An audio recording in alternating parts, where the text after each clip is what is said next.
இன்றைய தியானத்திற்கு அன்பிற்குரிய இறைமக்கள் அனைவருக்கும் என் இனிய காலை வணக்கம்.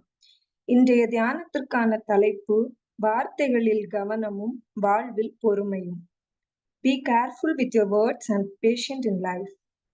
பேசும் வார்த்தைகள் எப்படி இருக்க வேண்டும், நாம் எப்படி பொறுமையோடு வாழ்வது என்று நாம் தியானிக்க போகிறோம். செய்திக்கு ஆயத்தமாக நம் தலைகளை தாழ்த்தி ஜெபம் செய்வோம். கிருபையுள்ள கர்த்தாவே, என் வாயிலிருந்து வரும் வார்த்தைகள் உமக்கு மகிமை கொடுக்கும் வார்த்தைகளாக இருக்கும்படி எனக்கு ஞானத்தையும் சீரான மனதையும் தாரும். செய்தியை கேட்கின்ற ஒவ்வொருவரோடும் கர்த்தருடைய கிருபை இருக்கட்டும். கர்த்தராகிய இயேசுவின் நாமத்தில் ஜெபிக்கிறேன், ஆமென். நாம் பேசும் வார்த்தைகள் எப்படி இருக்க வேண்டும்? வார்த்தைகள் வாழ்க்கையை தரலாம் அல்லது வலியை தரலாம். வார்த்தைகளால் ஒரு குடும்பத்தை கட்டலாம் அல்லது ஒரு குடும்பத்தை இடிக்கலாம். வாழ்க்கைகள் ஒரு பூச்செண்டாய் அமைதியை வழங்கலாம் அல்லது வாளாய் ஒருவரின் உள்ளத்தை காயப்படுத்தலாம். நாம் பேசும் வார்த்தைகள் ஒவ்வொரு சூழ்நிலைக்கும் வேறுபடும். அம்மாவின் வார்த்தைகள் குழந்தையின் மனதில் ஆழமாக பதியும். மனைவியின் வார்த்தைகள் கணவருக்கு ஊக்கமும் அளிக்கலாம் அல்லது வருத்தமும் தரலாம். விசுவாசியின் வார்த்தைகள் தேவனை பற்றி அறிய வழிவகுக்கும். மெல்லிய வார்த்தை ஒருவர் மனதை நம்பிக்கையினால் நிரப்பவும், கடுமையான வார்த்தை ஒருவர் மனதை உடைத்து விடவும் செய்யும். வேதாகமத்திலிருந்து சில வசனங்களை நாம் வாசிப்போம். நீதிமொழிகள் 18ஆம் அதிகாரம் 21ஆம் வசனம். நீதிமொழிகள் 18ஆம் அதிகாரம் 21ஆம் வசனம். மரணமும் ஜீவனும் நாவின் அதிகாரத்தில் இருக்கும், அதில் பிரியப்படுகிறவர்கள் அதன் கனியை புசிப்பார்கள். மரணமும் ஜீவனும் நாவின் அதிகாரத்தில் இருக்கும், அதில் பிரியப்படுகிறவர்கள் அதன் கனியை புசிப்பார்கள். இந்த வசனத்தை நான் 3 பாகங்களாக பிரித்திருக்கிறேன். இந்த வசனம் நமக்கு எதை உணர்த்துகிறது என்றால், நாம் பேசும் வார்த்தைகளில் வாழ்வை உருவாக்கும் வலிமையும் அழிக்கக்கூடிய வலிமையும் உள்ளது. உதாரணத்திற்கு, ஒருவருக்கு மூச்சு திணறல் ஏற்படுகிறது.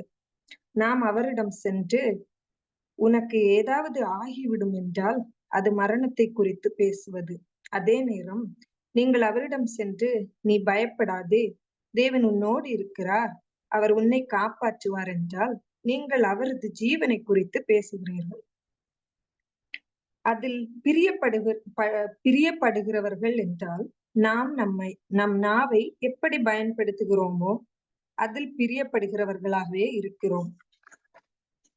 இங்கே பிரியப்படுகிறவர்கள் என்றால் எவர் அடிக்கடி பேசுகிறார்களோ, அதாவது வார்த்தைகளை விட்டு விடாமல் தொடர்ந்து பேசுகிறார்களோ அவர்கள்தான் இதில் பிரியப்படுகிறவர்கள். இதில் உதாரணமாக நாம் பார்க்கும்போது, இன்றைய காலகட்டத்தில் அனைவரும் நம் எதற்கு பின்னாக செல்கிறோம் என்றால், எல்லாருடைய கைகளிலும் மொபைல் போன் இருக்கிறது. நாம் சில நேரங்களில் சில தேவையான காரியங்களை பார்க்கிறோம், சில நேரங்களில் சமையலை பார்க்கிறோம், இல்லது நமக்கு வேண்டிய மெசேஜ், கிறிஸ்டியன் மெசேஜ், இல்ல சில நேரங்களில் நமக்கு எது இன்ட்ரெஸ்டா இருக்கிறோம் அந்த மாதிரி காரியங்களை எல்லாம் பார்க்கிறோம். அப்ப இதுல நம்ம பிரியப்படுகிறதுன்னு சொல்றப்போ, வார்த்தைகள் பிரியப்படுகிறதுன்னு வசனத்தை பார்த்து முடிச்சிட்டோம். இதுல மத்த மாதிரி நம்ம பிரியப்படுகிறதுன்னு சொல்றப்போ, பெண்களாகிய நம்ம வியர் பண்ற ட்ரெஸ்ல அதிகம் பிரியம் காணிக்கிறோம்.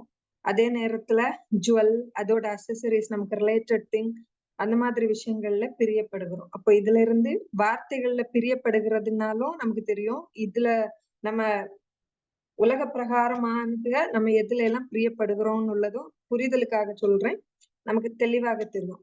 அப்ப வார்த்தைகளோட ரிலேட் பண்ணி வரப்போ, நாம் பேசும் வார்த்தைகளில் நாம் பார்க்க வேண்டிய விஷயங்கள், அன்பு இருக்கிறதா, அறிவுபூர்வமான பேச்சாக இருக்கிறதா, அறிக்கைகள் நிறைந்த பேச்சா இருக்கிறதா, அதை பொறுத்தே அதன் விளைவு வரும். இந்த வசனத்தோட 3rd பார்ட், அதன் கனியை புசிப்பவர்கள். இங்கு அது என்றால் அது நாவை குறிக்கும். கனி என்றால் நாம் பேசும் வார்த்தைகளிலிருந்து வரும் விளைவுகளை குறிக்கும். புசிப்பவர்கள் என்றால் அதை அனுபவிப்பார்கள். அதற்கான பலனை சில நேரங்களில் நாம் சிறப்பான பலனை பெறலாம், அல்லது தண்டனையான பலன்களையும் பெறலாம். எவ்வாறு நம்ம அனுபவிக்கிறோமோ அதை குறிக்கிறது. இந்த வசனம் நம் வார்த்தைகளுக்குள் உள்ள வலிமையை நமக்கு உணர்த்துகிறது. நாம் பேசும் வார்த்தைகள் உயிரையும் தரும், அழிவையும் ஏற்படுத்தும்.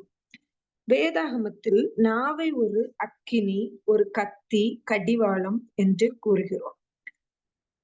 நாம் யாக்கோபு 3ஆம் அதிகாரம் 5 மற்றும் 6வது வசனத்தை பார்க்கும்போது நாவு ஒரு சிறிய அவங்கம் என்று நாம் பார்க்கிறோம். அந்த வசனத்தை வாசிக்கும் போது,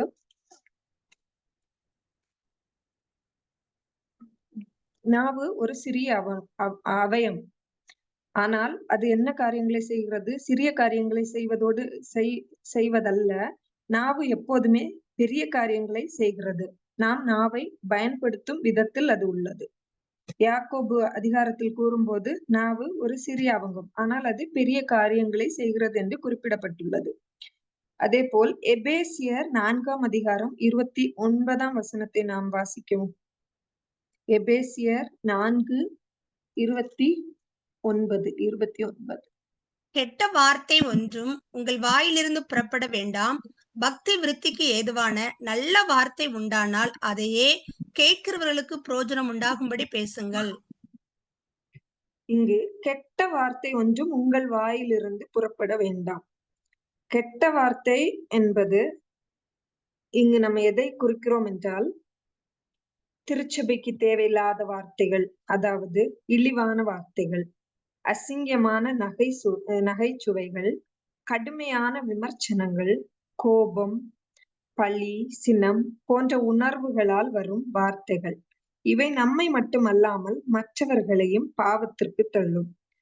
பக்தி விருத்திற்கு ஏதுவான நல்ல வார்த்தை உண்டானால் என்பது ஒருவர் தெய்வீக வாழ்வில் வளர்வது, ஒரு நல்ல வார்த்தை நாம் பேசுவது ஒருவர் தேவனை நம்புவதற்கும் அவருடைய வாழ்க்கையில் ஒழுங்கு வருவதற்கும் உதவும். நாம் பேசும் வார்த்தைகள் மற்றவரை உள்ளிருந்து தூண்டி தேவனிடத்திற்கு நெருக்கமாக வர வைக்கும். அதையே கேட்கிறவர்களுக்கு பிரயோஜனம் உண்டாகும்படி பேசுங்கள் என்று சொல்லப்படுகிறது. உங்களுடைய வார்த்தைகள் ஆசீர்வாதமாக இருக்க வேண்டும். கேட்பவர் மனதில் ஊக்கம், நம்பிக்கை, அன்பு, தன்னம்பிக்கை ஆகியவற்றை ஏற்படுத்த வேண்டும். வார்த்தைகள் பிரயோஜனம் உள்ளவைகள் என்றால் அது வளர்ச்சிக்கும் மாற்றத்திற்கும் வழிகாட்டும். மத்தேயு 12ஆம் அதிகாரம் 36ஆம் வசனத்தில் மனிதன் பேசும் ஒவ்வொரு வார்த்தையும் கணக்கிடப்படுகிறது. நமக்கு தோன்றவாறு நாம் பேசிக்கொண்டு செல்கிறோம், ஆனால் நாம் பேசும் ஒவ்வொரு வார்த்தையும் கணக்கிடப்படுகிறது. அதை நாம் எப்பொழுதும் நினைவில் கொள்ள வேண்டும்.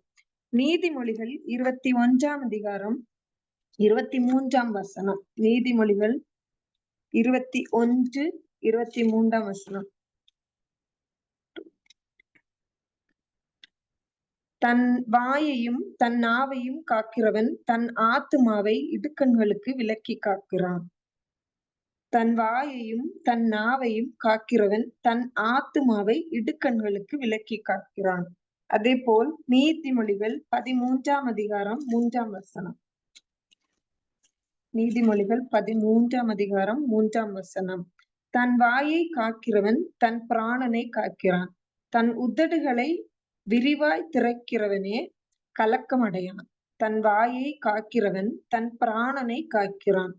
தன் உதடுகளை விரிவாய் திறக்கிறவனே கலக்கம் அடைவான். யாக்கோபு 1ஆம் அதிகாரம் 26ஆம் வசனம்.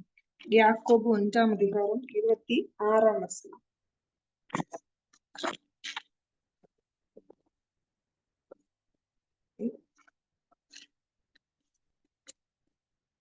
யாக்கோபு 1:26.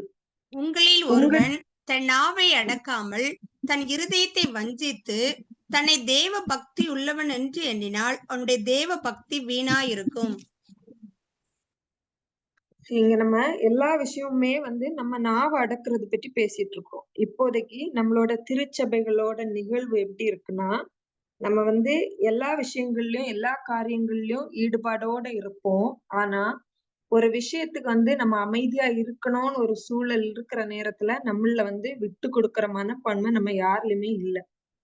இருக்கிறவங்க இருக்கிறாங்க, இல்லன்னு சொல்ல மாட்டேன். ஆனா மோஸ்ட் ஆஃப் பிளேஸ்ல வந்து நம்மள யாராலயும் வந்து சகிக்கிற தன்மை, விட்டு குடுக்குற மனப்பான்மை யாருக்குமே இல்ல. சபைகளுக்குள்ளாடி போறப்பவும் சரி, வெளியில இருக்கிறப்பவும் சரி, நம்மளோட வாயின் வார்த்தைகள் வந்து யாரையுமே வந்து கஷ்டப்படுத்துற போக்குக்கு இருக்கக்கூடாதுன்னு உள்ளதுல கடவுள் வந்து நமக்கு தெளிவா பைபிள் வசனங்கள் மூலமாக நம்மளோட அன்றாட வாழ்க்கையில நம்மளோட பேசிக்கிட்டு இருக்கிறாங்க. அத ஃபாலோ பண்றவங்க நெறைய பேர் இருக்கிறாங்க.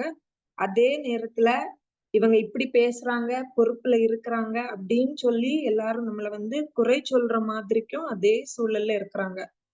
நெறைய சர்ச்ல பார்த்தோம்னா, ஒரு செட் ஆஃப் பீப்பிள் இருக்கிறாங்க. அவங்க வந்து என்ன பண்றாங்கன்னா, பிரச்சனைன்னு வர்றப்போ அமைதியா இருக்கிறாங்க. சிலர் வந்து பிரச்சனைய பெருசாக்கி, சபைக்குள்ள தேவையில்லாத பேச்சுகள், தேவையில்லாத கம்பேரிட்டிவ் டாக், சர்ச்சுக்குள்ளாடி பேசக்கூடாத வார்த்தைகள், பேசக்கூடாதுன்னு சொல்றப்போ, மோசமான வார்த்தைகள். அந்த மாதிரி எல்லாம் பேசிட்டு இருக்கிறாங்க. நம்மளால முடிஞ்ச மட்டுக்கும் நம்ம ஃபாலோ பண்ணுவோம்னு என்னோட நம்பிக்கை. கடவுள அறிஞ்ச மக்கள் நம்ம வந்து ஃபாலோ பண்ணுவோம். ஆனா, ஃபாலோ பண்ணாம இருக்கிறவங்கள நம்ம ஒரு சூழல்ல பார்க்கக்குள்ள சூழல் கிடைச்சுச்சு. நம்மளால அவங்களுக்கு வந்து அத சூழல சொல்ல முடியும்னு இருந்துச்சுன்னா, நம்ம வந்து சொல்லணும். அதையும் தாண்டி பிரேயர்ல வச்சுக்கணும்.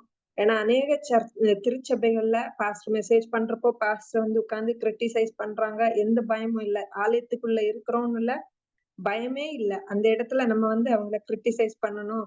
ஏதாச்சும் அவங்கள வந்து தப்பா பேசிட்டு இருக்கணும். அந்த மாதிரி நம்ம பேச வேண்டிய சூழல் அங்க தேவையில்ல. ஆனா அதையும் தாண்டி பேசிட்டு இருக்கிறாங்க. ஆனா அந்த மாதிரி இருக்கிற இடங்கள்ல நம்ம வந்து அந்த சூழல அவாய்ட் பண்ணிக்கலாம். இல்ல நம்மளால முடிஞ்சுச்சுன்னா, அதுல ஒரு மாற்றம் வர வாய்ப்புகள் உண்டுன்னா, பிரேயர்ல இருந்து நம்ம அதுக்குள்ள காரியம் என்னன்னு உள்ளத நம்ம பார்த்துக்குவோம். கடவுள் அந்த பொறுப்பையும் நம்மளோட கையில குடுத்திருக்கிறாங்க. உங்களுக்கு வந்து ஒரு ஸ்டோரி சொல்றேன். அ ஒரு ஒரு மாணவன் இருந்தான். ரவின்னு சொல்லிட்டு ஒரு மாணவன் இருந்தான். அவனோட ஸ்கூல்ல வந்து அவன் எப்படி இருந்துட்டு இருந்தான்னா, அவன் ரொம்ப அமைதியான பையன். தேவையில்லாம எதுவும் பேச மாட்டான். அவனோட காரியங்கள்ல அவன் தெளிவா இருப்பான். காரியங்கள கரெக்ட்டா செய்வான். செஞ்சுட்டு அவனோட ஒரு ஒரு நாட்களையும் அவன் கடத்தி வந்துட்டு இருந்தான். அப்போ என்ன ஆச்சுன்னா, அவன பார்க்குற டீச்சர்ஸ் யாருக்குமே வந்து அவன் வந்து இந்த மாதிரி பெஸ்ட் பாய் அந்த மாதிரி இல்ல. பெஸ்ட்டான பையன். அவன்ல நெறைய டாலண்ட் இருக்கு. அந்த மாதிரி எதுவுமே தெரியாது. அப்போ என்ன ஆகுதுன்னா, அவன் வந்து எப்பவுமே இருக்கிற மாதிரி அமைதியாகவே இருந்துட்டு இருந்தான். அவனோட திறமைகள் எதையும் வெளிக்காட்டாமலே இருந்துட்டு இருந்தான். அவன பார்க்கிறப்போ அவனோட ஆசிரியர்கள், "இவன்ட்ட வந்து எந்த ஆற்றலுமே இல்ல" அப்படின்னு சொல்லிட்டு இருந்துட்டு இருந்தாங்க. அப்போ அதே ஸ்கூல்ல ஒரு நியூவா ஒரு டீச்சர் வராங்க. ஒரு புதிய ஆசிரியர் வராங்க. அவங்க வந்து அவன பார்த்து சொல்றாங்க, "நீ மிகவும் திறமை உள்ளவன். உன் முயற்சியை பார்த்தால் நீ ஒரு நாள் பெரியவன் ஆகப் போகிறாய்." அந்த மாதிரி அவனுக்கு வந்து கொஞ்சம் பாசிட்டிவ் கன்டென்ட்ட குடுக்குறாங்க. அப்போ இத கேட்டு அந்த பையன் என்ன ஆகுறான்னா, இதுவரைக்கும் அவனோட டீச்சர்ஸ் அவன என்ன சொல்றாங்க, அவன்ல எந்த திறமையும் இல்ல அப்படின்னு சொல்லிட்டு, அவனோட இது எல்லாமே வந்து அங்க அடைக்கப்படுது. பூட்டி வைக்கப்படுது. அதே இன்னொரு ஆசிரியர் வர்றாங்க. அவன பார்த்து, "நீ திறமைசாலிடா. நீ வந்து நீ எது ட்ரை பண்ணாலும், உன்னோட முயற்சிக்கு வந்து நல்ல பலன் கிடைக்கும். நீ பெரிய ஆளா வருவடா" அப்படின்னு சொல்றப்போ, அவனுக்கு அவங்க குடுத்த அந்த மோட்டிவேஷனல் கன்டென்ட் அந்த ஜஸ்ட் அவன வந்து பெஸ்ட்டா அவனுக்கு சொல்ற நேரத்துல, அவன் வந்து என்ன பண்றான்னா, அவனுக்கு நல்ல ஒரு உற்சாகம் கிடைக்குது. உற்சாகம் கிடைச்சு அவன் என்ன பண்றான்னா, அதே நேரத்துல தன்னம்பிக்கை வந்து அவன்ல வளர ஆரம்பிக்குது. அப்படி வளர்ற நேரத்துல, அவன் என்ன ஆகுறான்னா, படிச்சு முடிச்சுட்டு ஒரு மருத்துவர் பணியில ஏறுறான். மருத்துவர் ஆகுறான். அப்படியே மருத்துவர் ஆகிட்டு இருக்கிற நேரத்துல, அவனோட ஞாபகத்துக்கு அந்த ஆசிரியர் இருந்துட்டு இருந்தாங்க. அவன பணிக்குள்ளாடி அவன் போக ஆரம்பிச்சுட்டான். அப்புறம் ஒரு 20 வருஷம் கழிச்சு, இவன் வந்து அந்த ஆசிரியர் வேலை பார்க்கிற இடத்துல வந்து அழைக்கப்படுறான். அழைக்கப்படுற நேரத்துல, அவன் வந்து அவனோட ஆசிரியருக்கு ஒரு விருது குடுக்கறதுக்குள்ள வாய்ப்பு வந்து அவனுக்கு கிடைக்குது. அப்ப அந்த மேடையில அவனோட ஆசிரியர் அவனுக்கு வந்து எவ்வளவு தூண்டுதலா இருந்தாங்க. ஆசிரியரோட அந்த ஒரு வார்த்தை அவனோட வாழ்க்கைய வந்து எவ்வளவு தூரத்துக்கு மாத்துச்சு அப்படின்னு உள்ளத வந்து அவன் வந்து அத ஒரு சாட்சியா வந்து சொல்றான். நம்மளும் இங்க இருக்கிற நம்ம அநேக பேர் வேலை பார்க்கிறவங்களா இருக்கலாம், இல்ல வேலைக்கு போகாம வீட்டுல இருக்கிறவங்களாகவும் இருப்போம்.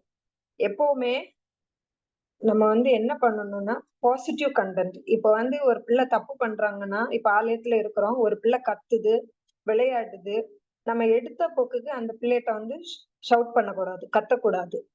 நான் என்ன சொல்லுவேன்னா, அவங்கள வந்து பொறுமையா நம்ம பேச ஆரம்பிக்கணும். அவங்க கூட பேச ஆரம்பிக்கணும். பேச ஆரம்பிக்கும்போ, அவங்க வந்து அத கேட்பாங்க. பிள்ளைகள் வந்து நம்ம பொறுமையா பேசணும். அவங்ககிட்ட, "டேய் பேசுனேன்னா கிள்ளிருவேன், அடிச்சிருவேன்." அப்படியெல்லாம் நம்ம பேசினோம்னா, அந்த இப்ப உள்ள பிள்ளைகள் வந்து யாருமே கேட்க மாட்டாங்க. இதே வந்து ஒரு 30, 40 வருஷத்துக்கு முன்னாடி ஒரு பெரியவங்க கூப்பிட்டு, "டேய் சர்ச்சுல பேசுனேன்னா கிள்ளுவேன்னு" சொல்லி கிள்ளுனாங்கன்னா, அந்த பிள்ளைகள் பயத்தின் மத்தியில என்ன பண்ணுவாங்கன்னா, சர்ச்சுல அமைதியா இருப்பாங்க. அதே நேரத்துல பேரண்ட்டும் வந்து கண்டுக்க மாட்டாங்க. "நீங்க கிள்றீங்களா? சர்ச்சுல வந்து பிள்ளை ஒழுக்கமா தான் இருக்கணும்." அப்படின்னு சொல்லி விட்டு போயிருவாங்க. அதே இப்போ இருக்கிற பிள்ளைகள நம்ம போய் அந்த மாதிரி ட்ரீட் பண்ண ஆரம்பிச்சோம்னா, அவங்க வந்து அத அக்செப்ட் பண்ண மாட்டாங்க. அதே நேரத்துல நம்ம அந்த பிள்ளைய கூப்பிட்டு, "டா நம்ம சர்ச்சுல இருக்கிறோம்டா. சர்ச்சுன்னா நம்ம வந்து அமைதியா இருக்கணும். பாஸ்டர் அங்கிள் சொல்றத கேட்கணும். இது வந்து நம்ம வந்து அ ப்ளே பண்றதுக்கு வந்த இடம் இல்ல. சர்ச்சோட இம்பார்ட்டன்ஸ நமக்கு அந்த பிள்ளைக்கு சொல்ற விதத்துல சொல்லிட்டு இருந்தோம்னா, அதே அடுத்த வாரம் அந்த பிள்ளை இன்கேஸ் பேசிட்டாங்கன்னே வச்சுக்கோங்க. நீங்க ஒண்ணும் பண்ண வேண்டாம். நீங்க கத்தவோ எதுவுமே வேண்டாம். ஜஸ்ட் நீங்க என்னன்னு ஃபேஸ் டு ஃபேஸ் பார்த்தா போதும். அதுக்கு மேல அந்த பிள்ளை பேசாது. ம். அந்த மாதிரி தான் நம்ம இப்போதைக்கு உள்ள பிள்ளைகள வந்து நம்ம ஹேண்டில் பண்ண வேண்டியிருக்கு. இதே மாதிரி தான் நம்ம வீடுகள்ல பிள்ளைகள் இருப்பாங்க. இப்போ உள்ள பிள்ளைகள் வந்து மொபைலுக்கு ஜாஸ்தியா அடிக்ட். சரி. அதனால நம்ம பிள்ளைய எடுத்த உடனே, "ஏய் இதுதான் அது" அப்படின்னு அவங்க கிட்ட ஸ்ட்ரிக்ட் ஆஃபீசர் அந்த ஃபார்முக்கு நம்ம போக்கூடாது. ஒரு டைம குடுக்கணும். "மக்களே இவ்வளோதான் உன்னோட டைம். இது முடிஞ்சிருச்சுடான்னா, நாளைக்கு நம்ம பார்த்துக்கலாம்." அந்த நம்ம எவ்வளோ தூரம் பொறுமையா நம்ம பிள்ளைகள்ட்ட பேசுறோமோ, அவ்வளோ தூரத்துக்கு வந்து பிள்ளைகள் வந்து கேட்பாங்க. நான் வந்து என்ஜினியரிங் காலேஜ்ல வொர்க் பண்ணிட்டு இருந்தேன். அப்போ வொர்க் பண்ணிட்டு இருந்தப்போ என்னோட ஸ்டூடண்ட். அவனுக்கு வந்து செமஸ்டருக்கு 6 பேப்பர் இருக்கும். அப்ப அந்த 6 பேப்பர் எழுதுறப்போ, அவன் என்ன பண்றாங்கன்னா, அந்த 6 பேப்பருமே அவங்க ஃபெயில். சரியா? அப்ப 6 பேப்பர் ஒரு பிள்ளை ஃபெயில் ஆகுறாங்கன்னா, அந்த பிள்ளைகள் வந்து எப்படி இருக்கும்னா, சில நேரத்துல பேரண்ட்ஸ் அனுப்பி வச்சிருப்பாங்க, படிக்கிறதுக்காக வந்திருப்பாங்க. பேரண்ட்ஸோட ஆசை வந்து பிள்ளைய என்ஜினியரிங் காலேஜ்ல போடணும். அவர் ஒரு என்ஜினியர் ஆகணும். அந்த மாதிரி ஆசையில அனுப்பி வச்சிருப்பாங்க. இல்ல பிள்ளைகளே ஓகே நம்ம ஓகே நமக்கு சீட் கிடைச்சுச்சுன்னா படிக்கலாம். அந்த மாதிரி 2 கேட்டகரில வருவாங்க. அப்போ எல்லா பேப்பருமே ஃபெயில் ஆகுறப்போ, அந்த பிள்ளை வந்து கிளாஸ்ல வித்தியாசமா தான் பார்க்கப்படும். சரியா? அப்போ என்னோட கிளாஸ் நான் அவனுக்கு எடுக்கிறேன். அப்ப எடுக்கிறப்ப நான் அவன்ட்ட பேச ஆரம்பிக்கிறேன். பேச ஆரம்பிக்கிறேன்னா, எங்க ஊர்ல வந்து எங்க என்ஜினியரிங் காலேஜ் வந்து எப்படின்னா, அரியர் போடாத அளவுக்கு பார்க்கணும் அப்படின்னு ஒரு இதுல ஸ்டாஃப்பும் அப்படி போகும். மேனேஜ்மென்ட்டும் எங்கள அப்படிதான் ஹேண்டில் பண்ணிட்டு வந்தாங்க. அப்ப நமக்கு வந்து இந்த கிளாஸ்ல 60 பிள்ளைங்க இருக்கிறாங்கன்னா, 60ம் பாஸ் ஆனாங்கன்னா, நமக்கு அது ஒரு கிரெடிட். ஓகே நம்ம சப்ஜெக்ட் வந்து எல்லாருமே ஆல் கிளியர் அந்த மாதிரிக்கு கேட்டகரில வரும். அப்போ நான் வந்து பேசினேன். பேசினது வேற எதுவும் பேச முடியாது. நம்ம அளவா தான் பிள்ளைகள் கூட வந்து ஒரு லிமிட்டட் இதுக்குள்ளாடி தான் போக முடியும். சரி அப்ப உட்கார வச்சு பேச ஆரம்பிச்சேன். என்ன இப்படி எல்லா பேப்பரும் இப்படி போயிட்டு இருந்ததுன்னா, வீட்ல இருந்து கஷ்டப்பட்டு அனுப்புறாங்க. எல்லா செமஸ்டருக்கும் ஃபீஸ் பே பண்றாங்க. அப்போ நீ இந்த மாதிரி போறப்ப 4 வருஷம் வேஸ்ட்டு. அவங்களோட காசு வேஸ்ட்டு. டிகிரி இல்லன்னா ஒண்ணும் பண்ண முடியாது. அப்போ பேச ஆரம்பிக்கிற நேரத்துல ம் கோச்சிங்லாம் குடுப்பாங்க. கோச்சிங் வரணும் அப்படின்னு கேட்கிறப்போ ஒபே பண்றான், வர்றான், உட்கார்ந்து படிக்கிறான். எந்த ஸ்டாஃப் அவங்கள கூப்பிட்டு பேசுறாங்களோ, அந்த பேப்பர் மட்டும் கிளியர் பண்ற அளவுக்கு பிள்ளைகள் இருக்கிறாங்க. அப்படின்னா என்ன சொல்ல வரேன்னா, இப்ப உள்ள பிள்ளைகள் வந்து சிலர் வந்து அவங்களே படிச்சுக்கிறாங்க. சிலர் வந்து நம்ம அவங்கள கையாள்ற விதம் இருக்கு இல்லையா? சரி நம்ம மேம் வந்து கூப்பிட்டு சொல்லிட்டாங்க. "டேய் படிக்கணும், பாஸ் ஆகணும், ஃபெயில் ஆகக்கூடாதுடா. வீட்ல வருத்தப்படுவாங்க இல்லையா? உன்னோட லைஃப் போயிரும்டா" அப்படின்னு நம்ம பேசுறப்போ, அந்த பிள்ளைகள் கேட்கிற பிள்ளைகள் கேட்பாங்க. அதே கூட இருக்கிற இன்னொரு ஸ்டாஃப் வந்து கத்திட்டு இருந்தாங்கன்னா, அது வந்து ரொம்ப ஈஸி பேப்பரா தான் இருக்கும். ஈஸியா பாஸ் ஆகுற பேப்பரா இருக்கும். ஆனா படிக்க மாட்டேங்கிறாங்க. அதனால நம்ம நம்ம வீட்ல இருக்கிற பிள்ளைகளும் சரி, மத்த பிள்ளைகளையும் எப்பவுமே ஹேண்டில் பண்றப்போ, நம்ம வந்து யாரும் போலீஸ் ஆபீசர்ஸ் கிடையாது. நம்ம வந்து கைண்டா ஒரு ஹியூமானிட்டியோட சொல்றப்போ, எல்லாருமே கேட்கறதுக்கு வந்து வில்லிங்கா இருக்கிறாங்க. இப்ப நம்மகிட்டயுமே யாராச்சும் வந்து don't do this and this அப்படின்னு ஓவரா ஆர்டர் பண்ணா, ஈவன் நம்ம இவ்ளோ பெரியவங்களா இருக்கிற நம்மளுமே அத வந்து அக்செப்ட் பண்றதுக்கு வில்லிங் கிடையாது. நான் என்ன சொல்லிக்கிறோம்? சொல்ற வேண்டிய விதத்துல நீங்க சொல்றப்போ நாங்க கேட்கறதுக்கு ஆயத்தம். எல்லாருமே நம்ம இன்னைக்கு அப்படிதான் இருக்கிறோம். அதனால நம்ம விடுற வார்த்தைகளும் சரி, அது மாதிரி நம்ம சொல்ற விதமா இருக்கட்டும், அது எல்லாத்துலயுமே நம்ம தெளிவா இருக்கணும்னு சொல்லிட்டு, நம்ம அனுபவம் மூலமாவும் நம்ம இத அறிஞ்சு கொள்ளலாம். அதே நேரத்துல நமக்கு வேதாகமத்துல நமக்காக அநேக வசனங்கள் கொடுக்கப்பட்டிருக்கு. அதன் மூலமாவும் நம்ம அதற்கேத்த மாதிரி நம்மள ஆயத்தப்படுத்திக்கலாம். இனி நாம் சில வேதாகமத்தின் பெண்களை குறித்து பார்ப்போம். சரி, நம்ம வேதாகமத்துல அன்னாள்னு ஒரு கேரக்டர் இருக்கிறாங்க. அன்னாள்னு சொல்றப்போ அவங்க அமைதியான வார்த்தையின் உதாரணம். அன்னாள் குழந்தை இல்லாமல் துக்கத்தினால் தேவாலயத்துல அழுகிறாள். யாரும் அவளை என்ன பண்ணல, மதிக்கவில்லை. யாதொரு குறையும் சொல்லவும் இல்லை. அவள் ஆலயத்துல உட்கார்ந்து அழுறாங்க. அவளை பார்த்து அழுறனால தேவையில்லாம யாரும் அவளை கன்சிடர் பண்ணல. அவள் அமைதியாகவே ஜெபித்து கொண்டிருந்தாள். தேவன் அவளுடைய வார்த்தையற்ற ஜெபத்தை கேட்டார். அன்னாளுக்கு சாமுவேலை கொடுத்தார். இங்கு அன்னாள் ஜெபத்திற்குள் இருந்தால் வார்த்தையால் குறை கூறவில்லை. அதே நேரத்துல மார்த்தாள்னு ஒரு பெண்மணியை பார்க்கிறப்போ அவங்க என்ன பண்றாங்கன்னா, குறை கூறும் வார்த்தை அவர்களிடத்தில் இருந்தது. மார்த்தாள் வேலை செய்து கொண்டிருந்தாள். மரியாள் இயேசுவின் காலடியில் அமர்ந்தாள். மார்த்தாள் கர்த்தரிடம், அவள் எனக்கு உதவி செய்யாமல் இருக்கிறாளே, உதவி செய்யும்படி சொல்லும் என்றார். அதற்கு இயேசு சொன்னார், மரியாள் நல்ல பங்கை தெரிந்து கொண்டாள் என்றார்.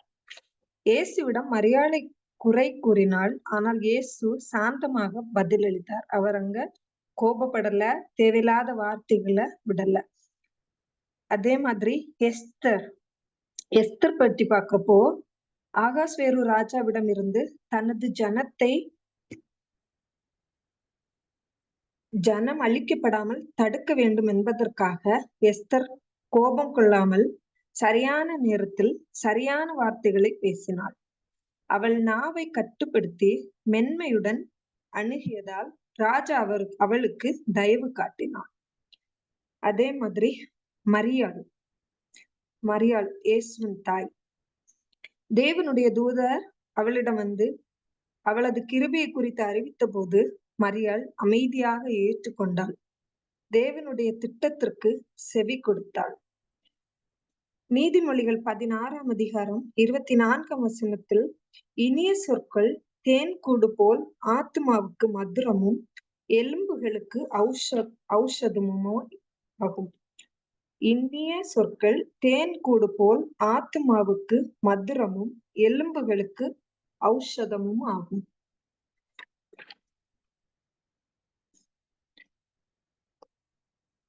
சரி, அப்புறம் இன்னொரு விஷயம், பெற்றோர்கள் பிள்ளைகளிடம் கூறும் வார்த்தைகள் எவ்வாறு இருக்க வேண்டும் என்றால், மகனை குறித்து பேசும்போது அது மகன் என்ற பாகுபாட்டில் இருக்க வேண்டும்.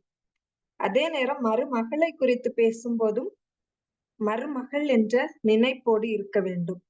பெற்றோர்கள் ஒன்று மட்டும் நாம் நினைவில் வைத்துக் கொள்ள வேண்டும். நாம் பிள்ளைகளை வளர்க்கும் போது சிறு வயதிலிருந்தே அவர்களுக்கு நல்ல விஷயங்கள், நல்ல வார்த்தைகள் எவ்வாறு இருக்க வேண்டும் என்பதை பிள்ளைகளுக்கு நினைவூட்ட வேண்டும். அதே நேரத்தில் கற்றுக் கொடுக்க வேண்டும். பிள்ளைகளுக்கு இடையே பிரிவினையை ஏற்படுத்தக்கூடாது. பிள்ளைகள் 2 பிள்ளைகள் இருக்கிறார்களே ஆகில் 2 பிள்ளைகளையும் நாம் சமமாக நடத்த வேண்டும். ஒரு பிள்ளைக்கு அதிக இம்பார்ட்டன்ஸும் இன்னொருத்தங்களுக்கு வேறுபாடு காட்டக்கூடாது. அப்புறம் பெற்றோரின் உடன்பிறப்பை குறித்து பிள்ளைகளிடம் நல்லபடியாக சொல்ல வேண்டும். தேவையான விஷயங்கள் சொல்ல வேண்டும். தேவையில்லாத விஷயங்களை குறித்து பிள்ளைகளிடம் பேசக்கூடாது. ஆனால் அன்றாட வாழ்விற்கு தேவையான விஷயங்கள் பிள்ளைகளுக்கு கண்டிப்பாக நாம் சொல்லிக் கொடுக்க வேண்டும். அதே போல் அண்டை வீட்டாரை குறித்து பேசும்போதும் நல்ல விஷயங்களை சொல்ல வேண்டும். அதே போல் அனைவரிடமும் அன்பு காட்ட வேண்டும், அக்கறை காட்ட வேண்டும். அவர்களது கஷ்டத்தையும் நம் கஷ்டம் போல் பார்க்க வேண்டும். இப்போதைய காலகட்டங்களில் பிள்ளைகளுக்கு எதுவுமே தெரியவில்லை. பெரும்பாலான பிள்ளைகள் நிஸ்சாரமாக பெரியவர் ஒருவர் ஒரு வார்த்தையை கூறுகிறாரே ஆகில் அந்த வார்த்தையில் ஏதேனும் தப்பை கண்டு கொண்டால் அதை அந்த இடத்தில் நம்மள் போய் அவரிடம் இது தவறு என்று கூறுவது தவறு என்பது நம்ம பிள்ளைகளுக்கு இப்ப தெரியல. இப்ப ஒண்ணும் இல்ல. ஒரு பெரியவர் வந்து ஒரு பேச்சு பேசுறாங்க. ஒரு வார்த்தைய வந்து தப்பான முறையில உச்சரிக்கிறாங்கன்னு வச்சுக்கோங்க. அந்த பிள்ளைகள் இருந்த இடத்துல உட்கார்ந்துட்டு திஸ் இஸ் ராங்ன்னு உள்ள மாதிரிக்கு இது தவறு, இது இப்படி பேசிக்கணும் அப்படிங்கன்னு பேசுறாங்க. பிள்ளைகள் அறிந்து கொள்வது நல்லதுதான். ஆனா வந்து அது சில இடங்களில் சிலர் வந்து சின்ன பிள்ளைகள்ட்ட இருந்தும் கத்துக்கிறதுல ஆர்வமோடு இருப்பாங்க. ஆனா சிலர் வந்து சில முறைமைகள் விருப்பப்படுறது இல்ல.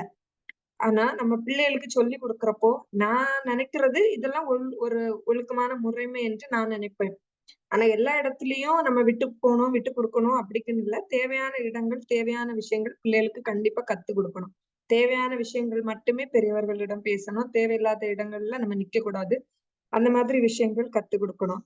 அதே மாதிரி சபைகள்ல வந்து போதகர்கள குறித்து பேசுவது, ஊழியர்கள குறித்து பேசுவது, நாம் அவர்கள குறித்து எந்த விஷயமும் நம்ம பேசக்கு, நம்ம நியாயம் விசாரிக்கக்கு கடவுள் நமக்கு பெர்மிஷன்ஸ் குடுக்கல.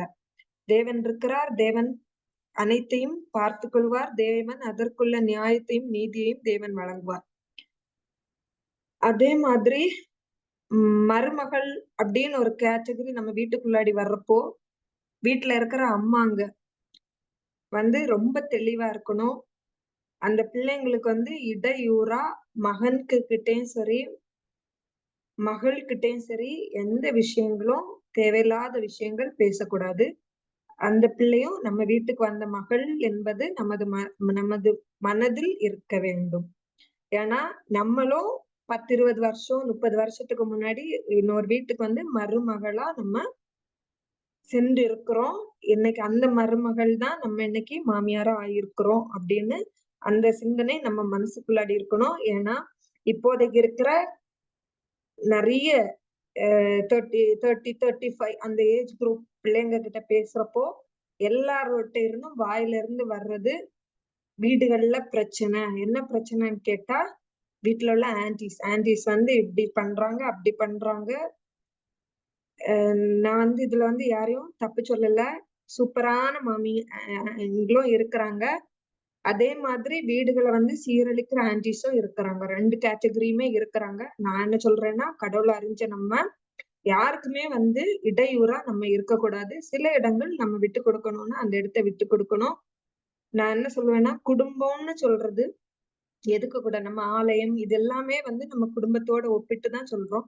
நம்மளோட வார்த்தைகள் தெளிவா இருந்துச்சு. இப்போ ஒரு தப்ப நம்ம கண்டாலுமே, அந்த தப்பை வந்து நம்ம சொல்ற விதத்துல அந்த பிரச்சனை வந்து பெருசாகுறதும், சின்னதாகுறதும் இருக்கு.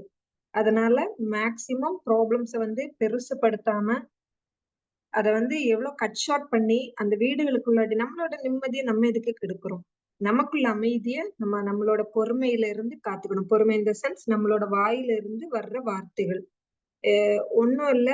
காஃபி சிந்துச்சுன்னா நம்ம தொடச்சுக்கலாம். சரியா? இப்போ ஒரு காஃபி சிந்துச்சுன்னா நம்ம தொடச்சுட்டு போனா அது வெரி சிம்பிள். ஜஸ்ட் ஒரு 2 மினிட்ஸ்ல நம்ம முடிக்க வேண்டிய விஷயம். அதே உட்கார்ந்துட்டு காஃபி சிந்துனா அப்படின்னு சொல்லிட்டு மார்னிங் உள்ள பிரச்சனைய நம்ம நைட் வரைக்கும் கொண்டு போய் அத 1 வீக் எலாபரேட் பண்ணி, எக்ஸ்பிளைன் பண்ணி, அது ஒரு டீட்டெயில்டு கன்டென்ட்டா குடுக்குறப்போ, யாரோட நிம்மதி எல்லாரோட நிம்மதியும் சேர்ந்து அதுல வந்து பாதிக்கப்படுது. அதனால அ நமக்கு தேவையுள்ள கன்டென்ட் இதுல உங்களுக்கு வந்து எது தேவைன்னு இருக்கும் இல்லையா? அத நம்ம எடுத்துக்கிட்டா போதும். அது எல்லாரும் கண்டிப்பா இது எல்லாரும் அப்படிதான் இருக்கிறோம் அப்படின்னுலாம் நான் சொல்லல. யாருக்கு தேவையோ அந்த தேவையான கன்டென்ட்ட மட்டும் நமக்குள்ளத நம்ம எடுத்துக்கணும். அதே மாதிரி கிறிஸ்தவர்கள் எல்லா இடங்கள்லயும் பிரச்சனைன்னு வரப்போ எடுத்த போக்குக்கு என்ன சொல்றாங்கன்னா, அவங்க வந்து கிறிஸ்தவர்கள். நம்ம கிறிஸ்துவ வந்து நம்மளே எதுக்கு நம்ம அசிங்கப்படுத்திட்டு இருக்கிறோம். அதனால நம்மளோட விஷயங்கள் சில மாற்றங்கள் நம்மள்ல இருக்கணும். அதன்படி நம்ம வாழணும்னு என்னோட ஒரு ஆசை. ஜஸ்ட் அது நான் சின்னவளா நான் வந்து இத சொல்லணும் அப்படின்னு என்னோட ஒரு தோணல். அதனால அது யாருக்கு தேவையோ நம்மள ஏத்துக்கலாம். இல்ல நமக்கு அப்படி இல்ல என்னோட என்விரான்மென்ட் நல்லா இருக்குமா அப்படின்னு நம்ம நினைச்சுக்கிட்டாலும் ஓகே ரொம்ப சந்தோஷம். அதனால இது விஷயங்கள் இன்னைக்கு நம்ம வந்து திருப்பூர்ல உள்ள அந்த இஷ்யூ பாக்குறப்போ, அத கொஞ்சம் வித்தியாசமா கொண்டு போயிருந்தாங்கன்னா, ஒருவேளை அந்த பிள்ளை வந்து உயிரோட இருந்திருக்கலாம். சரியா? நம்ம வீட்ல இதே நம்ம அம்மா வந்து அவங்களோட பிள்ளைக்கு இப்படி ஒரு பிரச்சனைன்னு வரப்போ அவங்க வந்து எப்படி நிப்பாங்க? அவங்களோட வார்த்தைகள் எல்லாமே வந்து எப்படி இருக்கும்? வித்தியாசமா இருக்கும். சரியா?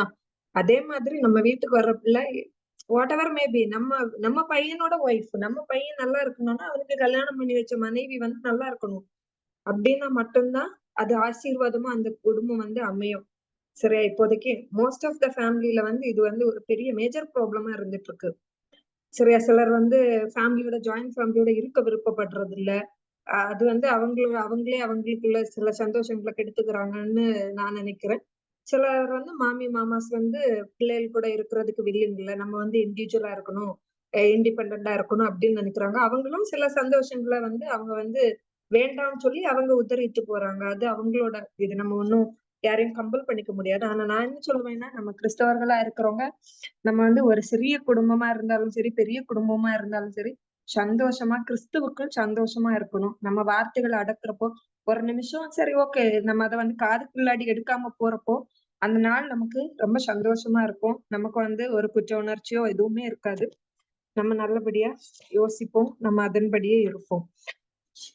சரி, இனி அதே நேரத்துல வாழ்வில் பொறுமை.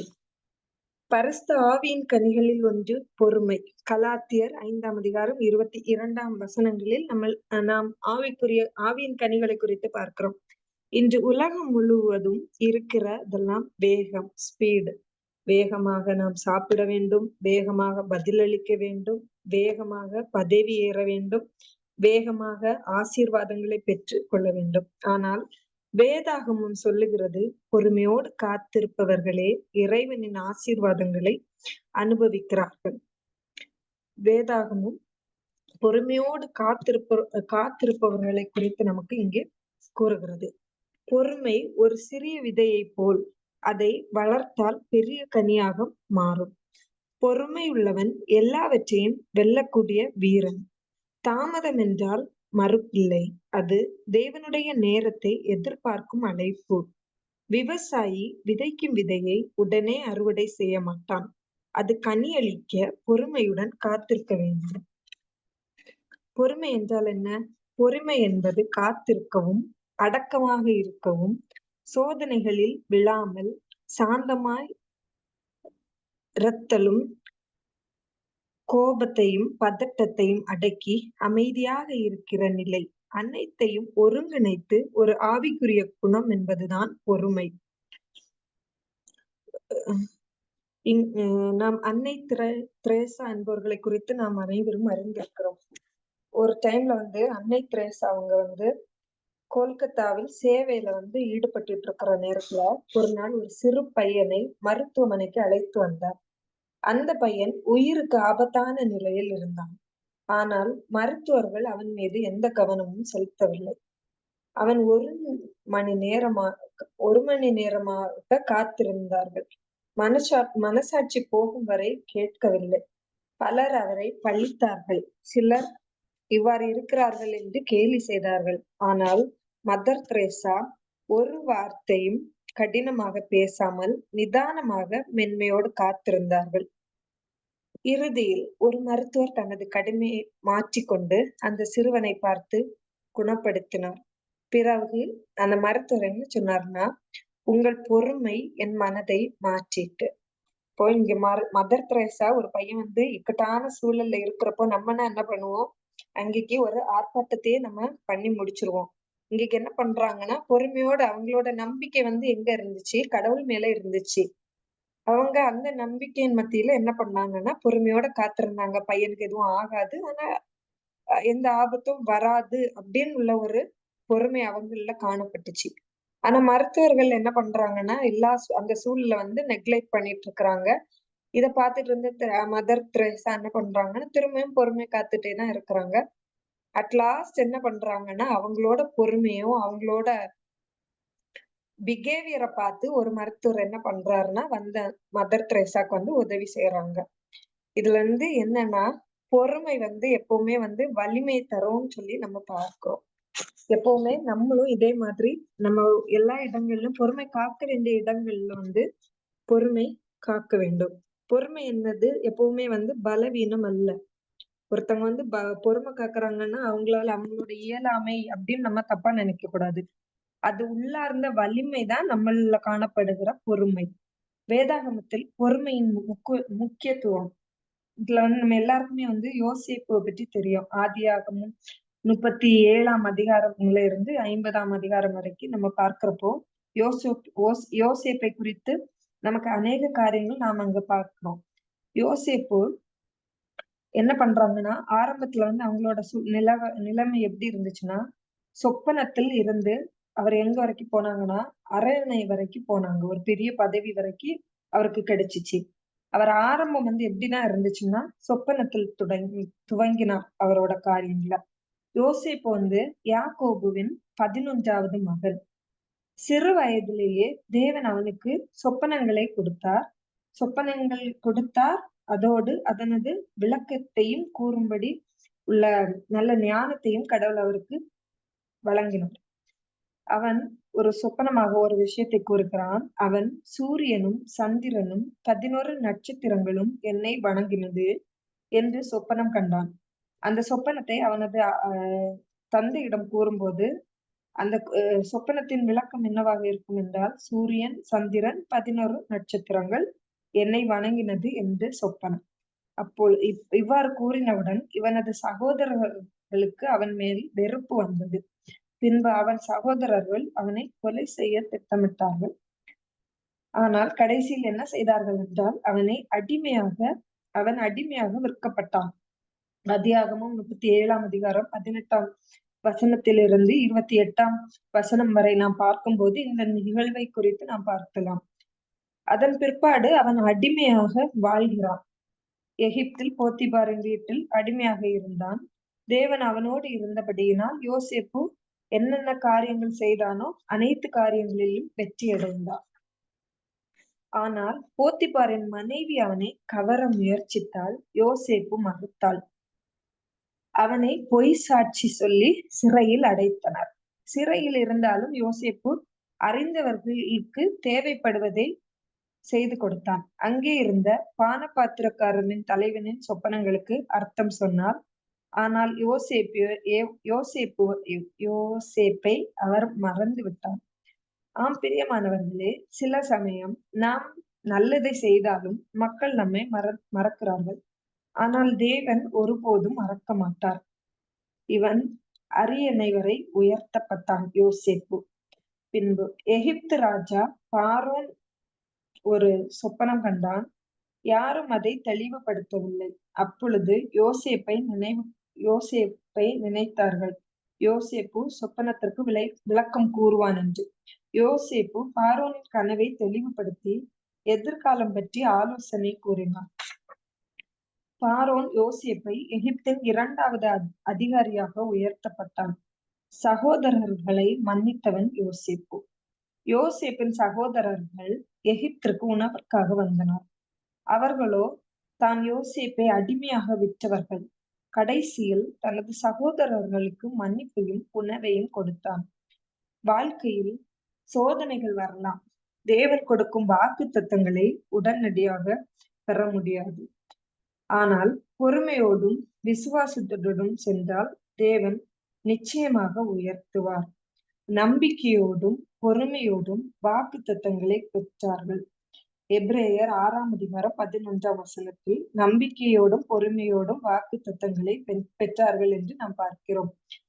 அதே போல் யோபுவின் வாழ்க்கை யோபு அனைத்தையும் இழந்து விட்டார். பொறுமையாய் தாங்கினான். அனைத்து சூழல்களையும் பொறுமையாய் தாங்கினார்.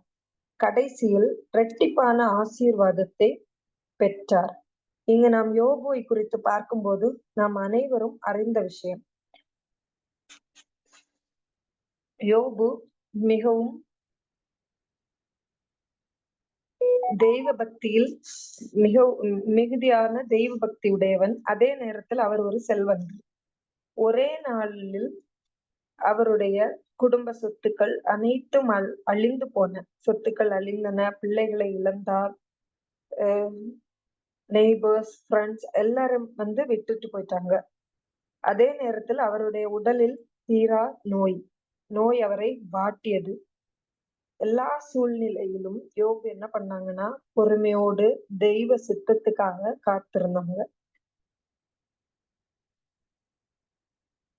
இவன் என்ன பண்றாங்கன்னா எல்லா விஷயத்தையும் இவரது இழப்புகளை பார்த்தபோது தேவனை நோக்கி அவர் கோபப்படவில்லை.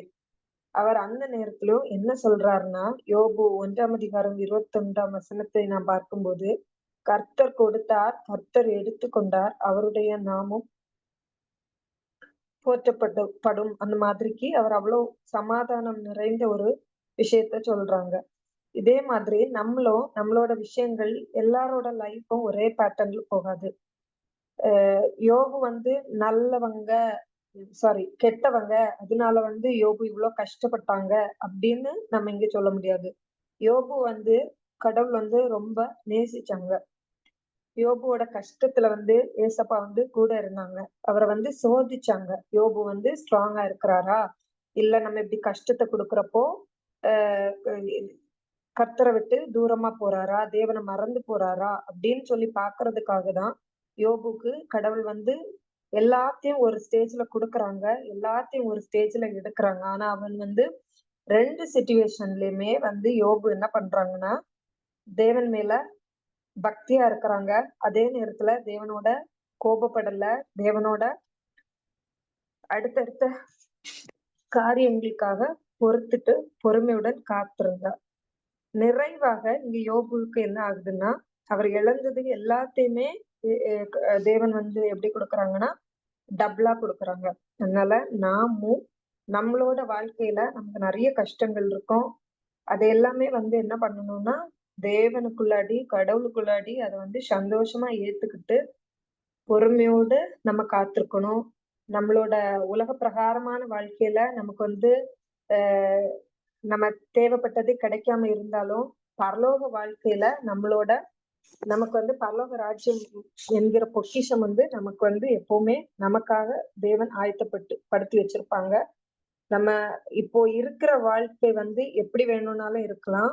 நான் வந்து ரொம்ப செல்வந்தனா இருந்தேன், நான் வந்து இல்ல செல்வம் இல்லாம இருந்தேன், நான் நோய்வாய்ப்பட்டிருந்தேன், இல்ல நான் நோய் இல்லாம நல்லவனா இருந்தேன். அதனால இதுல வந்து எதுலயுமே நல்லவன் கெட்டவன் அப்படிக்கெல்லாம் எதுவுமே இல்ல. கடவுள் வந்து நம்மள நேசிக்கிறாருன்னா அந்த மனுஷங்களுக்கு வந்து சோதனை அதிகம்னு நான் நான் அப்படிதான் விசுவாசிக்கிறேன். நம்ம வந்து நம்ம இஷ்டப்படுற ஒருத்தங்க கிட்டதான் சும்மா சும்மா எதையாச்சும் வம்பு பண்ணிட்டே இருப்போம். தெருவுல போற ஒருத்தங்களை பார்த்து ஏயா நல்லா இருக்கீங்களா, இல்ல சாப்பிட்டீங்களா அப்படின்னு சும்மா அன்னெசரியா போய் கேட்க மாட்டோம். அதே வந்து தேவையில்லாம ரோட்ல போற ஒருத்தர்ட்ட போய் ஒரு கல்லால் அவரை அடிச்சு பார்க்க மாட்டோம், இல்ல கிள்ளி பார்க்க மாட்டோம். புரியுதா? நமக்கு யார வந்து நம்ம ரொம்ப நேசிக்கிறோமோ, நம்ம வம்பு பண்றதுன்னு சொல்றப்ப யாரு நம்மள சுத்தி இருக்கிற நம்ம வேண்டியவங்க, ஒண்ணு இல்ல நம்ம ஃப்ரெண்ட்ஸா இருக்கலாம், இல்ல நம்ம அம்மாட்ட போய் ஃபைட் பண்ணிட்டு இருப்போம், இல்ல அப்பா கூட சண்டை போட்டுட்டு இருப்போம். இது வந்து அது வந்து அந்த உறவு வந்து துண்டிக்கப்பட்டு போற அளவுக்குள்ள ஃபைட்ட பத்தி பேசல. ஜஸ்ட் நம்ம வேண்டியவங்கள தான் நம்ம கன்சிடர் பண்ணி ஏதாச்சும் வம்பு இழுத்துட்டு இருப்போம். அதே மாதிரிதான் கடவுள் வந்து நம்ம பின்னாடியே தான் நிப்பாங்க. எப்பவுமே நமக்கு முன்னாடிக்கு நம்ம போறப்பவும் கூட தான் இருப்பாங்க. நம்ம ஒரு காரியங்கள செய்யறப்பவும் நம்ம பின்னாடி நின்னு என்ன பண்றோம்னு பார்த்துட்டு இருப்பாங்க. அதே நேரத்துல வந்து விழுந்து போற நேரத்துல வந்து கடவுள் வந்து விழ வேண்டிய ஒரு சூழல் வந்தாலும் அந்த விழுந்து போற இடத்துல இருந்து நம்மள தூக்கி நிறுத்துவாரு. அதனால நம்ம எதுனாலும் பொறுமையோட காத்திருக்கிறோம். இப்போ நம்ம பாக்குறப்போ நிறைய பேஷண்ட்ஸ் எல்லாம் பாக்குறப்போ இப்போ வந்து கிட்னி ஃபெயிலியர், ஹார்ட் ஃபெயிலியர் அப்படி எல்லாம் சொல்றோம் இல்லையா? அப்போ அவங்களுக்கு எல்லாம் ஒரு டிரான்ஸ்ஃபர்மேஷன் பண்ணிட்டு என்ன பண்றாங்கன்னா அவங்களுக்கு என்னதோ ஒரு லைஃபுக்கு ஒரு ஆப்பர்ச்சுனிட்டி இருக்கு. அது வந்து மெடிக்கல் ரிலேட்டடா நம்ம அந்த மாதிரிக்கு போறோம். ஆனா வந்து அதே அந்த ஆபரேஷன் டைம்ல கடவுளோட சித்தம் இல்லைன்னா அந்த மனுஷன் கண்டிப்பா வந்து உயிரோட வரமாட்டாங்க. கடவுளோட சித்தம் அவன் இந்த உலகத்துல வந்து நீண்ட நாட்கள் இருக்கணும். அது வந்து என்ன சொல்றது, அவன் வந்து இப்படிதான் ஹாப்பி இல்லாம இருக்கணும் அப்படிக்கெல்லாம் இல்ல. கடவுள் வந்து அவனை வந்து பலப்படுத்துறாங்க. சரியா? இன்னும் அதிகமா கடவுளுக்குள்ளாடி அவனை வந்து பலப்படுத்தி வைக்கிறாங்க.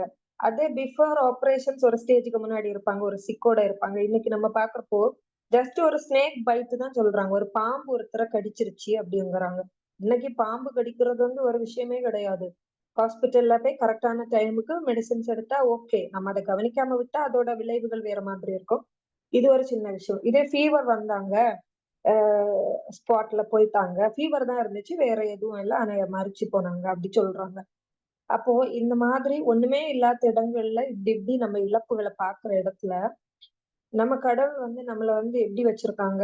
இந்த மாதிரி எல்லா சூழல்லயும் நம்மள பாதுகாத்து, ஒரு சின்ன சின்ன கஷ்டங்கள் வந்தாலும், அதையும் தாண்டி இன்னும் நமக்கு ஜீவன 10 வருஷம், 20 வருஷம், 30 வருஷம் தாண்டி குடுக்குறாங்கன்னா, அது கடவுள் வந்து நம்மளுக்கு மேல வச்சிருக்க சித்தம். அதனால இதுல எல்லாம் நம்ம வந்து யாருமே சோர்வடைஞ்சு போகக்கூடாது. இந்த கொரோனா டைம்ல எல்லாம் அன்எக்ஸ்பெக்டட் டெத் வந்து நெறைய. அன்எக்ஸ்பெக்டட் டெத்ன்னு சொல்றப்போ, நம்ம வந்து ஒரு 30 இயர்ஸ்ல பார்த்திருப்போம். இல்ல ஒரு 32 இயர்ஸ்ல பார்த்திருப்போம்.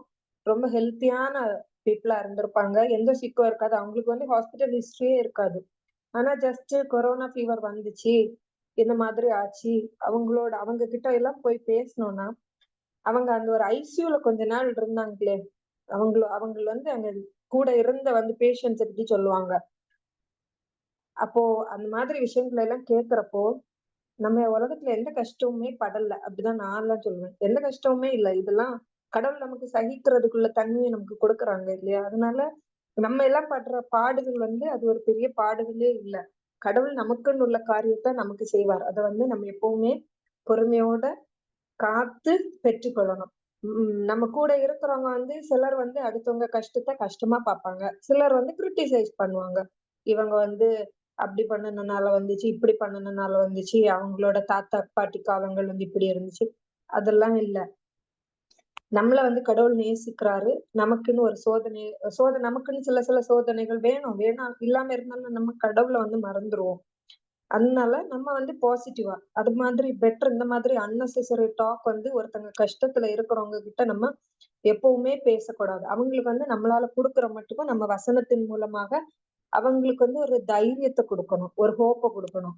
அப்ப அதன் மூலமா அவங்க வந்து கடவுளுக்குள்ளாடி வர பாப்பாங்க. நம்ம அத வுட்டுட்டு, அ இல்ல இது இதனால மேபி வந்திருக்கும். இல்ல இப்படி வந்திருக்கும் அப்படின்னு சொல்லிட்டு நம்ம அவங்கள வந்து வித்தியாசமா நம்ம அவங்கள ஹேண்டில் பண்றப்போ, அது அவங்களுக்கு நெறைய கஷ்டத்த குடுக்கும். ஏன்னா நம்ம செய்ற சிறிய சிறிய விஷயம்.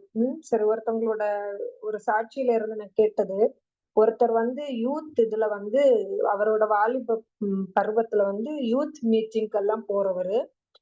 என்ன சொல்றது? யூத் மீட்டிங்ல வந்து போறவர் இன் த சென்ஸ், அதுல வந்து சாங் எல்லாம் பண்றாங்க இல்லையா? அந்த மாதிரி பாடல் ஆராதனை எல்லாம் லீட் பண்ணி நடத்துற ஒருத்தரு. அவர் வந்து ஒரு 30 ஆமா 40 எல்லாம் ரீச் ஆகல. ஒரு 35 டூ 40க்கு உள்ளாடி அந்த மாதிரி இருக்கிற டைம்ல அவருக்கு என்ன ஆகுதுன்னா, ஃபீவர் வருது. இந்த கொரோனா டைம்ல தான் ஃபீவர் வருது. ஹாஸ்பிட்டல் போறாங்க. டாக்டர் வந்து இல்லம்மா இது நார்மல் ஃபீவர்ன்னு சொல்லி அனுப்பி வைக்கிறாங்க. திரும்பவும் ஃபீவர் ஸ்டாப் ஆகல. கூடவே சளியும் இருக்குது. திரும்பவும் டாக்டர் வந்து இல்லப்பா அப்படின்னு சொல்லிட்டு திரும்பவும் ஆன்டிபயோட்டிக் குடுத்து விடுறாங்க. ஆனா யாருமே வந்து கொரோனா இருக்கும் அந்த மாதிரிக்குள்ள ஏன்னா எந்த சிம்ப்டமும் இல்ல. அவங்களுக்கு அந்த டேஸ்ட் வேரியேஷன்ஸோ எதுவுமே இல்ல. அவர் வந்து நார்மல். அவருக்கு கொரோனாக்குள்ள எந்த அறிகுறியுமே இல்லாம இருந்துச்சு. அப்ப டாக்டர் அந்த மாதிரி விடுறாங்க. திரும்பவும் 2வது டைமும் போறாரு. ஆன்டிபயோட்டிக்க குடுத்து விடுறாங்க, எடுக்குறாங்க, வீட்ல உட்கார்றாங்க. பார்த்தா ரொம்ப சிவியர் ஆயிருச்சு. ஒரே நாள்ல அடுத்தாப்புல ரொம்ப சிவியர் சிச்சுவேஷன்ஸ் ரொம்ப வொர்ஸ்ட். அப்ப பார்த்தா ஊர்ல வந்து எங்களுக்கு வந்து ஹாஸ்பிட்டல்ஸ்ல வந்து பிரைவேட்ல போனா அந்த கொரோனா டைம்ல பிரைவேட் ஹாஸ்பிட்டல்ஸ் போனா என்னன்னா, அந்த ப்ராப்பரான கரெக்ட்டான கொரோனாக்குள்ள மெடிசின்ஸ் வந்து டிஸ்ட்ரிபியூட் ஆகல பிரைவேட் ஹாஸ்பிட்டல்ஸ்ல.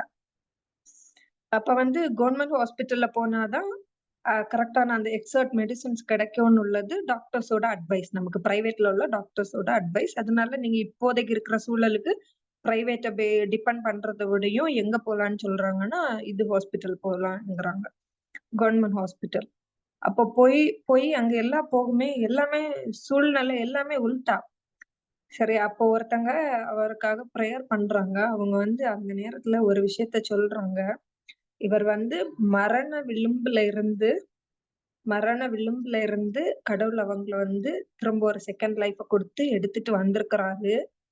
எதுனாலன்னா, இவர் வந்து அவரோட அந்த வாலிப பிராயம், அந்த சின்ன ஸ்டேஜ்கள்ல வந்து கடவுளோட விஷயங்களுக்குள்ள அந்த மாதிரி உள்ள ஈடுபாடுல வந்து அவர வந்து ஈடுபாடோட இருந்தாரு. அதனால கடவுள் வந்து அவரோட வாழ்க்கைய வந்து அப்படி கஷ்டத்தின் மத்தியிலயும் உயிர் போற அந்த தருவாய் டாக்டர்ஸ் சொல்லிட்டாங்க. நம்மளுக்கு எதுவுமே பிரெடிக்ட் பண்ண முடியாது. நம்ம எதுவுமே சொல்ல முடியாது அப்படின்னு ஒரு சூழல்ல சொல்றாங்க. சொல்றப்பவும் ஆனா வீட்டுல இருக்கவங்களால என்ன பண்ண முடியும்? கடவுள் மேல ஒரு நம்பிக்கைய வச்சுட்டு பொறுமையோட இருக்க முடியும். மெடிசின் எந்த மாதிரி ஸ்டைல் பேட்டர்ன்ல கொண்டு போறாங்களோ, அதுக்கேத்த மாதிரி நம்ம ஃபாலோ பண்ண முடியும். அப்ப அந்த பிரேயர் பண்ற ஆன்டி இந்த வார்த்தை சொன்னது எல்லாருக்குமே வித்தியாசமா இருந்தது. அவரு வாலிப பிராயம்னு சொல்றப்போ, எந்த ஒரு காலேஜ் படிச்ச ஸ்டேஜ், இல்ல ஒரு ஸ்கூல் படிச்சு ஒரு 11த், 12த் அந்த காலேஜ் அந்த அந்த டியூரேஷன்ல அந்த யூத் மீட்டிங் அந்த மாதிரி விஷயங்கள்ல அவரோட ஈடுபாடுகள் இருந்தது. அதுக்கப்புறமும் ஒரு கொயர் அந்த மாதிரி ஒரு சர்ச்ல உள்ள ஒரு பாடல் ஆராதனை அந்த மாதிரி விஷயங்கள்ல தான் இருக்கிறாங்க. அப்போ கடவுள் நம்ம செய்யற ஒரு விஷயத்தையும் நமக்கு எவ்வளோ அத கவனமா நம்ம மேல அத ஒரு நோக்கமா வச்சிருந்தாங்க. அதே ஒருவேளை அன்னைக்கு அவர் அந்த மாதிரி அவருக்கு அந்த ஈடுபாடு இல்லாம இருந்திருந்தா, அவர் இன்னைக்கு மரிச்சு போயிருக்கலாம். நம்ம சொல்ல முடியாது. எது வேணும்னாலும், எப்படி வேணும்னாலும் நடந்திருக்கலாம். அதனால நம்மளால முடிஞ்ச வரைக்கும், நம்மளால முடியிற நன்மைகள நம்ம செய்யறப்போ நன்மைகள செய்யணும். செய்யறப்போ அது சில நேரங்கள்ல நமக்கு ஒரு கிரீடமா, நமக்கு இன்விசிபிளா இருக்கும். நமக்கு பார்க்க முடியாது. ஆனா நமக்கு இன்விசிபிளா இருக்கணும். அதனால 2டே விஷயம் நம்ம எல்லாருமே நம்ம மனதுல எல்லா நேரமும் நம்மளால கண்ட்ரோல்ல இருக்க முடியுமான்னு கேட்டா, முடியும், முடியாது அந்த மாதிரிக்கு தான். ஆனா நம்மள முடிஞ்ச வரைக்கும் நம்மளோட வார்த்தையில கவனமா இருக்கணும். அதே நேரத்துல எந்த விஷயமா இருந்தாலும் பொறுமை நமக்கு வேணும். சரியா? நம்ம ஒரு விதைய போடுறோம். போட்டுட்டு அதே நெக்ஸ்ட் அடுத்த நாள்லயே அது மலர் அதிலிருந்து வரும். ஃப்ளவர் கிடைக்கும்னு நம்ம எதிர்பார்க்க மாட்டோம். அதோட கனி, காய் எல்லாத்துக்குமே நம்ம ஒரு டைம் குடுத்து வெயிட் பண்றோம். ஒரு பேபிக்காக வேணும்னா கூட நம்ம அது கரெக்ட்டான அந்த டியூரேஷன் வெயிட் பண்ணா தான் கரெக்ட்டா நமக்கு பேபி கரெக்ட்டான ஃபார்ம்க்கு வரும். இல்லன்னா அது ப்ரீடம் பேபி. அதே மாதிரி நம்ம எல்லா விஷயத்திலயும் நம்ம பொறுமையோட காரியங்கள காத்திருந்து கடவுள்ட்ட இருந்து பெற்றுக்கொள்ளணும்.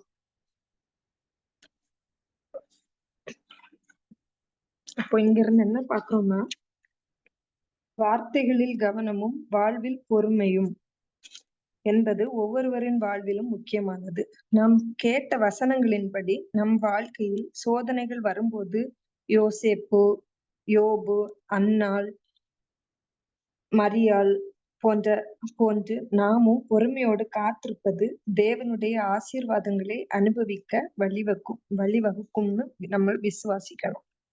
ஓகே. நன்றி.